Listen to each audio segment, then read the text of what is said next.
and welcome back to another episode of the Health and Healing series. If you are new here, my name is Caroline Silberglit and I'm a vegan bikini athlete. This is Tucker, my dog, and this is Henry, my roommate's dog. I guess they decided to join me on today's episode. If you are returning, welcome back. Let's go ahead and get started.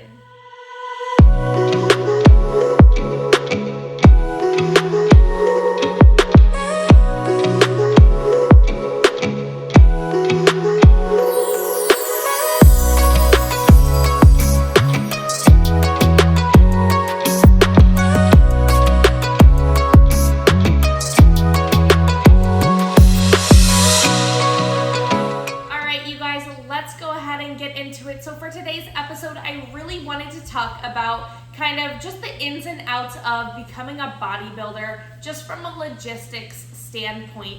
It is February. Happy first Monday of February. We're already 2 months into the year. The Arnold is just around the corner. This sport, honestly, just in the last year or two, I've seen just completely blow up. So many people are always asking me questions about bodybuilding, and I just want to kind of give those of you who are interested in the sport or maybe even want to try it out kind of a little bit of a guide as far as what that process looks like and how to get into the sport. So I'm just going to kind of take you through how to kind of like lay the foundation if you are brand new to the gym, and then wherever you are in your fitness journey, kind of like where you would want to start. So for someone brand new to the gym, these are for my girlies and gals who have never stepped foot into a gym or maybe don't use that for exercise. So you do things like hiking or yoga or whatever it is that you get your exercise. The first thing is to just get into a gym. Even if that means bringing the gym to you and doing like a home gym or apartment gym or an actual gym, find the way that you are going to lift weights. In order to build that muscle that's required for bodybuilding so aggressively, we really need to be doing resistance training, which is lifting those weights, those dumbbells, barbells, whatever it is. Of course, these are always going to be varied when it comes to your abilities. And just like your physical ability in general, but get into a gym. I love a good commercial gym. Super easy, they're super cheap. I used to work at EOS. I used to go there, I still do sometimes. It's like $10-20 a month. That's really like a coffee a week. So if you're looking to budget, making sure to do like a commercial gym, or like my apartment has honestly a fantastic gym. So if you use your apartment gym, whatever, just step foot into a gym, get a gym membership, whatever it is that's going to allow you to have access to weight training. I always recommend to clients who have a commute to work to pick a gym that's on the way like home. That way, or even on the way to work, that way you can kind of be more efficient with your time. You're not having to go all the way over here to go to the gym and all the way over here to go to work and then come back again. And if you are feeling a little bit lazy, which is okay, but you're like, oh, I don't really feel like working out, but you know that you probably should. If you are going to work and you pass your gym on the way home, that gym is looking at you, telling you to come get a workout in because you know you're supposed to. I do want to preface this with bodybuilding is very strict. Bodybuilding is very regimented. So when I say get a workout in when you are supposed to, it is for the goals that you have set for yourself. If your goal is to step on stage, there are things that you are supposed to do in order to get there. Now, if you want to just step on stage and you don't want to do the workouts, you don't want to do the nutrition, you just want to step on stage, technically, yeah, you could. But if you want to step on stage and be competitive and really have that bodybuilding experience, there are things that we need to make sure we are doing. We need to tick off those boxes. And the first step is to make sure we are getting in the gym and getting proper exercise. Now, you can get a personal trainer to teach you how to lift. You can go with your friends if you have friends who are really into fitness and know what they're doing. I know for me, I'm always going to the gym with my friends. I used to be a personal trainer. I don't train anymore, really. But I still take my friends to the gym. I always help them with their form. I'm always helping them with their exercises, letting them work out with me and whatnot. And you can make it a social thing. That makes it more fun, more enjoyable, and you're more likely to go to the gym. So that brings me into my second point. So step 2 is some kind of coach. Now this, what I'm going to give you, is more of a guide / timeline. Your coach is going to be what creates a workout plan based on you and your specific needs, your body type, and getting you from point A to point B, which is the stage. Now everyone has a different body type, everyone has different genetic predispositions. Some people put on muscle much faster, some people hold fat and muscle in different areas much more. So there are so many different divisions when it comes to bodybuilding. It's a Monday. So getting a coach who can really take a look at you and say, okay, I think this is the division that we want to go for. Here's your workout plan, get after it. Now, my coach also prescribes my nutrition. He is in charge of all of my macronutrients, so while he does not make a meal plan for me because I don't want one, I prefer macros and making my own food choices. That is also a conversation you can have with your coach. Sometimes a meal plan is a lot easier to start out with because it's kind of, here's what you need to eat, and then you just go do it, rather than understanding like, okay, if I need 32 carbs, I'm going to have this much banana and this much oats, or whatever the case may be. And I totally just like randomly picked out that number. But a meal plan can be a good transition into learning macronutrients. So if a coach is saying, hey, for breakfast, you're gonna have eggs with mushroom and spinach sauteed in a pan, and that's gonna be, X amount of protein, fats, and carbs. That's a really good way to learn macronutrients without having to apply them necessarily, because your coach will do that work for you and you can understand where your different macronutrients are coming from. So that brings me to step number 3, which is just learning more about nutrition. So there are so many people on Instagram, there's so many people on YouTube, myself included, who put meals out there and they talk about, oh, something has how many calories, it has this many proteins, this many carbs, this many fats. That's going to help you learn kind of like portion sizes and where you can get your protein sources from, where you can get healthy fats from, where you can get your carbohydrates from, because I am telling you that food quality does matter. So yes, quantity, we want to hit our macronutrients, we want to hit our calories, but you can probably also hit a certain amount of calories and macros with Oreos and protein shakes. That doesn't mean it's going to taste good, and it doesn't mean it's going to feel good. So making sure that you are just doing your due diligence, whatever diet you follow. I follow a plant-based diet. I've done a lot of research based on it. I continue to do a lot of research based on it. So do research based on the diet that you follow. And make sure you know where your food is coming from. Learn about macronutrients, learn about micronutrients, just absorb as much information as you can. Because the more that you genuinely understand, the more that you're going to be adherent, which means how well you can follow your coach's plan. When we understand why our coach puts something in place for us, we're more likely to follow it because we're like, oh, this is why we're doing that. Like, if I have 3 lower body days a week, which your girl does, but my coach is like, Caroline, we are trying to literally blow up those glutes, blow up those quads, blow up your hamstrings. Like, yeah, that makes sense. Okay, does 3 lower body days kind of suck sometimes? Yeah, but it's also gonna get me to my goals, and when I am actively doing that, knowing how it's going to help me reach my goals, I'm like, all right, hell yeah. I was just in the car for 7 hours, but sure, why not? Let's go hit quads, because that's what I did yesterday. So we have gotten step 1, which is we got into the gym. We got step 2, which is we got some kind of coach or guide or friend, someone who is going to kind of help you, just introduce you to the bodybuilding world. Now, this does not need to be a coach. This can literally be someone that you just go to for advice, just to dip your toe into the water if you are brand new to fitness. If you're not brand new to fitness, like, yeah, you can work out with your friends and get advice from them, especially your bodybuilding friends. But if you already know what you're doing in the gym, go get a coach, because they are going to take you to the next level. Your friends and personal trainers and whatnot, like, that's great. But a coach who is there to specifically get you to the stage is going to take you to the next level and kind of bridge that gap between, okay, I understand fitness, I understand weightlifting, I already follow a program. let's take the discipline to the next level. Let's take that adherence, that structure to the next level, which is what is required for the stage. And step number 3 was learning about nutrition.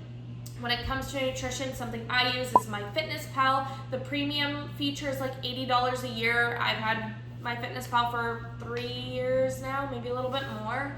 And I use it all the time. I use it almost every day, except when I need to give my brain a break, which is okay because I'm in my off season. But it also just like kind of helps you, like you can scan foods and it will automatically put in all the macros for you, or you can type in what it is and weigh it out and it will tell you the macronutrients. It just, you have, like, a tracking app is absolutely necessary. Is like the premium one absolutely necessary? No, but it makes life a lot easier, and I definitely would never go back to just having the regular one after I have been spoiled on having the premium one. With that being said, using a tracking app, you also need a food scale. I just have like the Taylor brand. I think I got it off of like Target or Amazon or something, and it was like $15. They're really not expensive. So learn how to use a food scale. It's like a quick little thing. You turn it on, you put it in grams usually for food, like milliliters for liquids, and you literally just put the plate down, tear it, which is usually the same button as the power button. It'll say 0, you put the food on it, and it will say, oh, this is 30 grams of banana. You put it in your tracking app and it's like, oh, this is X amount of carbs, this is how many calories. There you go. Food scale intro. Done. You're now a pro. It can be intimidating, totally understandable. When one of my friends was thinking about doing bodybuilding, the first thing I did is we got a food scale and I helped show her how to track her dinner. And it's a lot easier than it looks. Super easy, I swear. I know it's intimidating, but after I was able to just show her how to like weigh certain things, she was like, all right, I got it, easy. So if you know someone who uses a food scale, you can always just ask them to kind of help you out and show you around so you're not as intimidated. We got in the gym, we got our coach, we got our nutrition down. Now we need to make sure that we have what we need in order to be successful in the gym. So do we need supplements? Talking to your coach, they will have recommendations. I have a whole video based on supplements as well, so make sure you take a look at that because it explains not only just like what I take in a day, but I've also broken down every single thing that I take, why I take it, and how I introduced it, because I did not start out by taking like 10 different supplements. I literally started with a multivitamin. So making sure that you just follow those foundational steps. Again, I do have a video based all on supplements that you can look at when you are ready. Let's make sure that you have all the gym accessories that you need. So if you go to a commercial gym or whatever, I would say if you're lifting heavy, a lifting belt is a really good idea. This is going to help you have a stronger, just more support when you're doing those heavier compound lifts like squats and deadlifts. I use it, I already have a great core brace, so make sure you have a strong core because, you know, it's just a band-aid, it's just to help. You still have to, you know, do your thing. So make sure you're bracing your core, but it does help, especially for those heavier lifts. I have god-awful grip, so I have lifting straps. These are just like these little long tail thingies that I'll wrap around the barbell, and I only use them on my deadlifts. Sometimes my bent over rows if I'm going really heavy, but really just only on my deadlifts, and it helps me just hold onto the bar because I have small hands and these hands do not have a strong grip. So such is life. The other thing I have, a lot of gyms have them, but I have a hip thrust pad, and it's from SuzieB Fitness. It's super thick, absolutely love it. Honestly, I'm just gonna grab my gym bag and show you. She's a big one. This is Wolfpack, absolutely love her. Fits literally my entire life and then some in here. But I will just honestly just show you what I have in my gym bag. And also recommend getting a gym bag because especially if you're commuting and you're going like to work or to the gym before and after, whatever, like you don't want to just leave your smelly clothes in like your briefcase or whatever you use. So in my gym bag, I have my lifting shoes. That just got way too close to my face and I can smell them. Cool. I have my hip thrust pad, and you will start to notice a theme. Big fan of butterflies. So everything that I have is butterfly, but this is my hip thrust pad, and it just like, you just open it, it's Velcro, as most are. Some of them have like little straps to hold them as well, but you just like pop this on the barbell pad, turn it around, squish it, and lift. Now there is like, you can see like this opening. When you use a hip thrust pad, I can talk, again, it's Monday. This part needs to be facing up, because if it is facing this way, the barbell will slip and it will hurt. This is to protect you from bruising on your pelvis, but also like when you do get into the heavier weights, it's not going to feel good because it's metal and it's literally like on your bone. So this just protects your body. Definitely 10 out of 10 would recommend if you do not have one at your gym. The ones at the gym always, I swear, are breaking. I know girls also who use a hip thrust pad and they get like a yoga mat and fold that up underneath if they need more protection. The SuzieB Fitness ones are like super freaking thick. So I've actually never needed to use a mat under these, but if you do, like, that's just me, like, and what I've kind of done. This is my lifting belt. There are like 1,000,001 on the market. This is from Uppper. Again, like, my stuff is usually like, I try to stay like women-owned brands. So like SuzieB Fitness is a women-run brand. Like my athletic clothes are mostly Buffbunny. That's women-owned brand. Uppper is a women-owned brand. But yeah, so this guy has some padding, which is nice. This just goes on your back. Wrap it around, kind of like bring your stomach in so you can bring it really tight and just put her through. So that is my lifting belt. I have lifting straps. So these are those tail things I was telling you about that kind of go on. You don't know how to put a lifting strap on, by the way. I always make sure that the tail is facing the same angle as my thumb. So like that.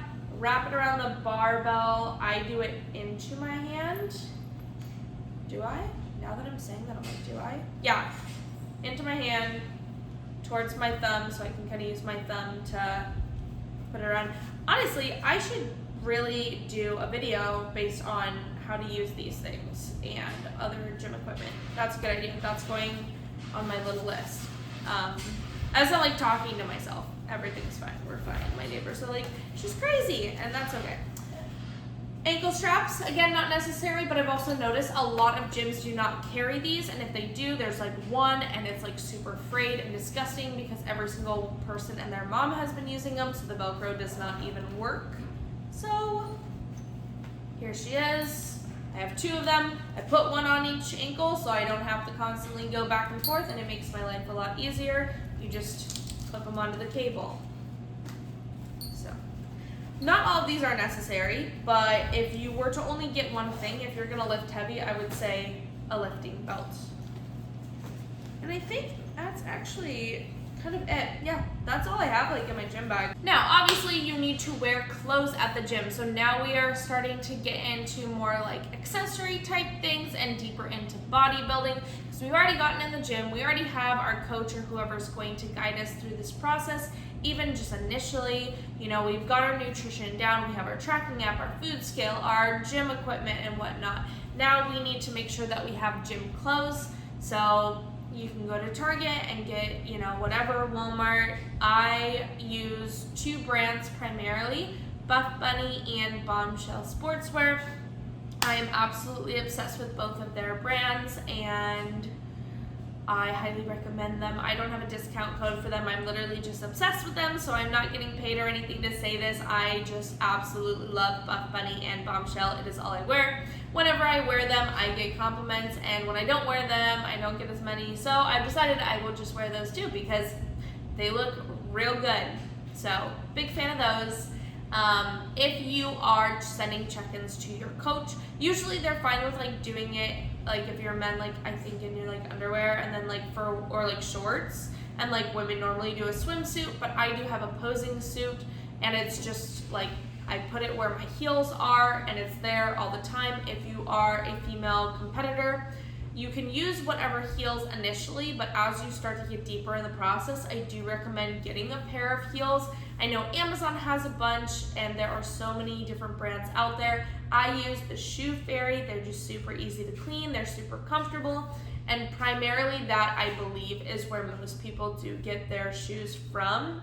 I haven't really heard of too many other brands of heels that are big names besides the Shoe Fairy. The only thing is they are quite pricey. So if you're not stepping on stage anytime soon, like just get a $20 pair off of Amazon if you're just using them for your check-in photos. Shoe Fairy is like $90+, but I've also had the same pair for like 2 years. So like you do get what you pay for. So there is that. Side note, this might be the cutest thing ever. Apparently I did not get the memo that it was nap time because these boys are like out. And I do not know what these dogs do during the day when I am at work in the mornings and like my roommate is gone. But whatever it is, it has clearly like pooped them out because they are out there. So cute. But yeah, let's get back after it. So we've done all of like the groundwork. You have decided that you want to try out bodybuilding. You've been in the gym. You're following your nutrition and all that kind of stuff. Or say you've already done all of that and you're already a gym rat and you're already like chicken, rice, and broccoli, vegan chicken, rice, and broccoli, whatever, living the best life, right? And you're ready to take it to the next level. You have a coach. The next thing you need to do is figure out a timeline. So talking to your coach about when you think it's possible to start a prep and when it's possible to start competing. So talking to your coach about, you know, do I need to put more muscle on or am I ready to just go through a prep? Make sure you're mentally and financially ready because let me tell you, it's not cheap. Coaches can range anywhere from like $100 a month to $400 a month, depending on what you're getting. There are coaches that are more expensive than that. Typically, I would really hope you have like in-person sessions if you're paying more than $400 a month for an online coach, but you know, every coach is different, every pricing is different. Teams versus independent trainers. I'm on Team Pro Physique and I absolutely love my coach. I have been with him for over a year now, like a year and a half, I think. And I love Matt, he's great. I'll talk about him all day. But making sure that you have a coach and that is within your budget. When you get ready to start a contest prep and you know what division you're in, make sure to get a posing coach as well, someone who's going to help you hit those mandatories. So when you're in a bikini, like me, like I have a front pose and a back pose, but of course there's different transitions and routines. So getting a posing coach is kind of going to guide you along that process. A lot of people double dip and their coach is also their posing coach. So that's again why it might be more expensive. My posing coach, I think she's like $50 a session, Laura Morche. She's amazing, love her, and she's great. She also has Sammy on our team with Pretty Posing. They're both beautiful, fantastic, loving, supporting human beings. I highly recommend both of them. They're both IFBB pros. For my tall girlies out there, Laura is like a tall one. So if you want someone who is amazing with posing, even just like for taller athletes, like she would be a great recommendation as well. I would say like when you're like not even like in prep yet, like just once a month to kind of get used to the movements, get used to your vacuum training and all of those kind of things is great. As you get closer to your show, you definitely want to see your posing coach more often. And at some point you're going to be seeing your posing coach every single week. So again, making sure to budget for that. When you are geared up and ready to get started with the show, you've been working with your coach, you've been working with your posing coach, all those things, you need to register for a federation. There are many, many different federations out there. OCB is a natural one. There's WBFF, that's more like, you have like different outfits. Like there's one where you're wearing a bikini, but then you're also wearing like a formal dress, like all those kind of things. MPC is kind of like the one that I think most people do. That one's not a tested federation and it's a very large federation at that, and it's also a bit more expensive. I do OCB because I'm a natural athlete. Get your membership. OCB is like, I think I paid like $120 for the year, and then NPC I think is like $150 or something. I'm not really sure, but it's a little bit more expensive. I don't know what WBFF is. But then you also have to pay for your show. So stepping on stage just for your division and category. So division like bikini, wellness, figure, physique, whatever, and then category, are you in novice? So are you brand new to the sport, and novice is also like you've never placed first before. Are you just gonna do open? So if you've placed first before, or anyone can be in the open. Are you 35 plus, 45 plus, 55 plus? They have masters divisions as well. So for my girlies and gals who are, let's say, 50 and want to compete, you don't have to feel like you have to compete against girls who are 20. You can be in the 45 plus category and compete against others that are 45 and older. You can still compete in the open. You can do both. That's crossing. So you, like in my shows, I did novice and open. Novice, because I had never placed first before, and it was my second season, so I still feel very new to the sport still. And then open, because I want to get my pro card. So for those of you who want your pro card, you can only get that through winning in the open. And if there's like open A, open B, open C, so a lot of people in that category, they do it by height or weight or wherever like your division calls for. You have to win the overall, so the winners of A, B, C, who knows, NPC goes to like, I swear, like H or F or whatever, like all of those people will then compete against each other. So there's a lot that goes into it, and I'm trying to make this like not super lengthy, more just like how to get into it. And I can do like a bikini / bodybuilding Q&A as well if that's something of interest. But yeah, so you've done all the foundational work, you got your coach, you got your posing coach, you have a timeline, you know roughly like what show you might want to compete in, maybe have like a top 2 or 3 like just dates. That way your body can kind of dictate and you can be flexible with the dates if you don't feel ready or if you feel like you're ready early. So keep that in mind as well. Making sure that you have your bikini or whatever you're wearing for show. Bikinis can be very freaking expensive. So if you are brand new to the sport, go to like, I used Center Stage Rentals for my first show, and because I'm part of a team that she works with, I think only paid like $115 or something for my bikini, and she shipped it to me. I wore it for the show, cleaned it, and sent it back. That way too, like if you want to do many colors, you don't know what color looks good on you yet, like you can do multiple different shows and multiple different colors. One of my homegirls, she's been doing bodybuilding, I think she said since 2015, so like 9 years, and she still just rents her bikinis because she likes to have fun with the different colors, and that's okay too. I purchased mine from a local girl who made mine custom. She's fantastic. Her name is Janine with Bikini Vixens. She's fantastic. If anyone wants a rec, literally, she is my girl. I love her. She's out in Buckeye, which is like a 40-minute drive or so, depending on traffic. More like west of Phoenix. She's good. She's a good one. She killed it. She made my red one. She made the purple one that I still have not worn on stage, so we'll see what happens. But she's great. When it comes to leading up to your show, that final week, you need to make sure you have everything down. So first of all, the tan. Everyone talks about the tan. You're gonna be an Oompa Loompa, a Cheeto, a Dorito, whatever you wanna call yourself, and just have fun with it. Are you going to do your own tan, or are you going to get it from the vendor? A spray tan can be anywhere from like $150 to $200+, especially depending on how many coats you are getting. I am pale as all get out. My very first show, I did my own base coat in advance. Like, I think I did it Thursday night or Friday morning.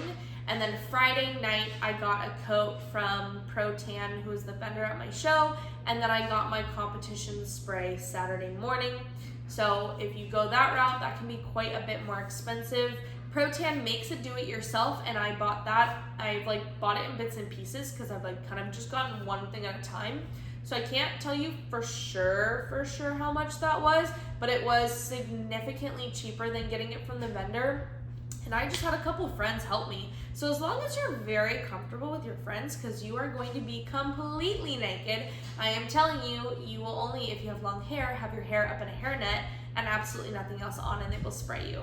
With the do-it-yourself, like it's just like an applicator pad, and you need to get everything. Please do not get your face. Please do not get your face because it will get into your pores. You will break out. You will not be a happy girl or guy. I don't recommend spray tanning your face. Guys don't, I don't think like guys do makeup, so maybe guys do spray tan their face. But girls, do not spray tan your face. Please do not. It will also just don't spray your face, please. That brings me to the next topic, which is makeup. You can do your own. If you are on YouTube and TikTok and you're doing all the things and you know what the heck you're doing, go off, sis. It is very easy to do your own makeup if you already know what you are doing. Probably much cheaper because you already have most of what you need, maybe just a darker foundation. For those of you who are not gifted artistically, like myself, you are gonna need to pay to get your makeup done. I was paying, I think like $150, $175. If you go through the makeup artist, I know that they're usually one of the big vendors at most events, and like that's regardless on division. I use B00scar Beauty. I met him actually through using the makeup artist. He lives locally and I adore him. I love what he does with my makeup, so I have used him for my local shows here in Phoenix. When I was out in Minnesota, my homegirl, she's also a makeup artist. She does like hair, she does press on nails, she is the whole package. She's hilarious.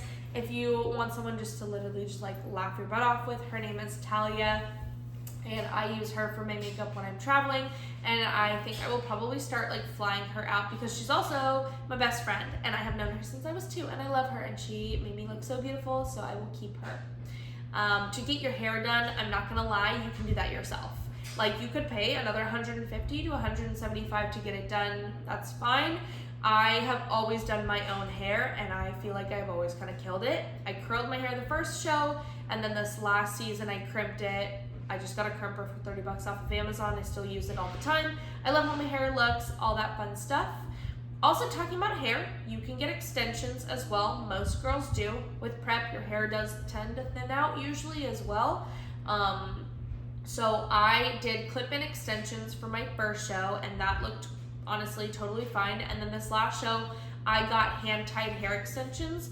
Those are a lot more expensive. So my clip-ins from Amazon were like $30 and I still have them and use them to this day, and I got them like probably 3 years ago. Maybe that's gross, I don't know, but don't judge me. I'm just finessing my bank account. The hand-tied hair extensions I just recently got out, so I'm feeling slightly like a naked mole rat, but that's okay. The hair itself, I bought like a row's worth was like $500, and then to get it installed was like $200, and then to get it moved up every like 8 weeks is like $150 or so. Sometimes it's more expensive, sometimes it's cheaper. Depends on who you go to, depends on, you know, specials, and you know, I also go to a different person who does my color, so it's not like I can't really double dip there. I could if I wanted to. But yeah, so there's also, I just ordered Bellami Clip Ins because I'm giving my hair a break, but if I go out, I want to like have like, you know, my hair longer and fuller, so I just bought Bellami hair extensions that were like $200. So hopefully those will come in the mail very soon this week so I can wear them for the Waist Management Open. But that is another price. There are a lot of costs associated with the last week of a show, so like just buckle in. You can get your nails done. I do my own toes because I just paint them white. I'm gonna be honest with you, like the judges are not looking at your toes. You can also just not do them. Just make sure they're not like, you know, claws, I guess. Like, let's keep maintenance and hygiene important still. But some girls get their toes done because it feels good to just go in and get your feet soaked and scrubbed, and that's fine. Like, whatever you can afford. If you want to do that, absolutely. I do my own toes, and for my fingers, I just get press-ons. Like, my friend does them. I have another friend in India who makes them and sends them to me sometimes, so that's really nice.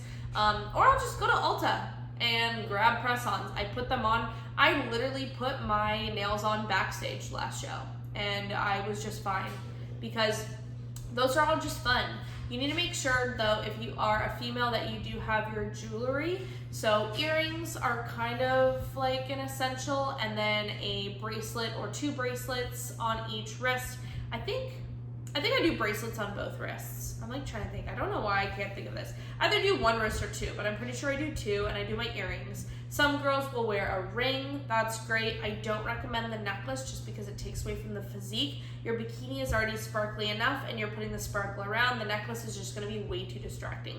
So I don't recommend wearing a necklace. I do have a belly button ring, and I always just have it in. I don't think it detracts from my my physique or anything, but it's just like the ball. I don't have like a dangly one with like all the bells and whistles on it. So that is that. I'm trying to like think head to toe like if there's anything else that I do for my show.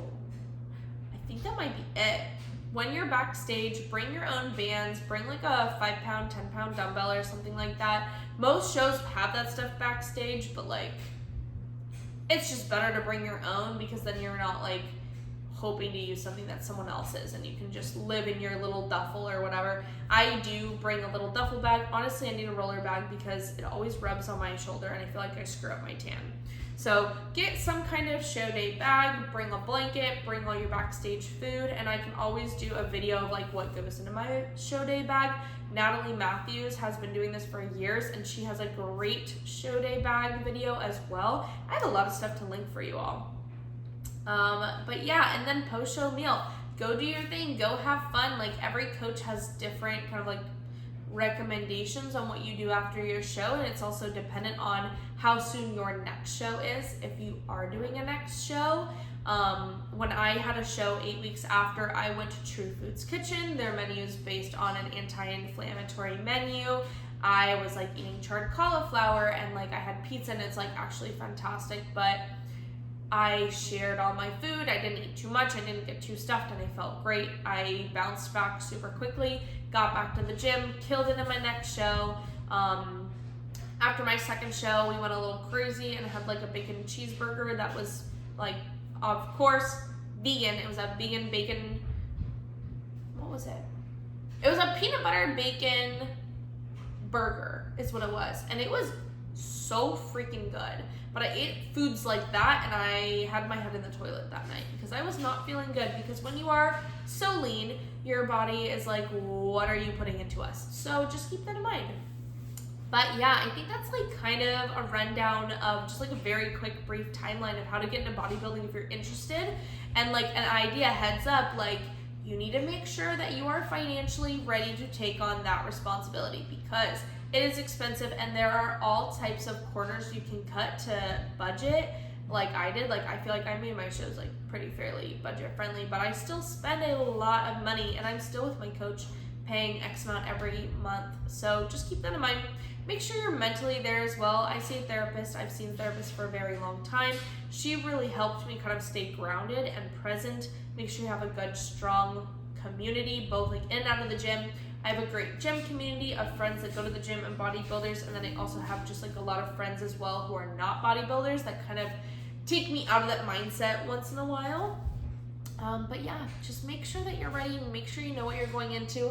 Talk to people who you know who are bodybuilders. My line of communication is always open, so always feel free to, you know, comment on here or DM me on Instagram. I'll go ahead and put my Instagram. It's just my name, Caroline Silberglit. I'm always more than happy to give all the advice in the world and tell you about my journey and what I think and whatnot, or just be an ear to listen to. So I love you all. Thank you so much for joining me in this episode, and I will see you next week.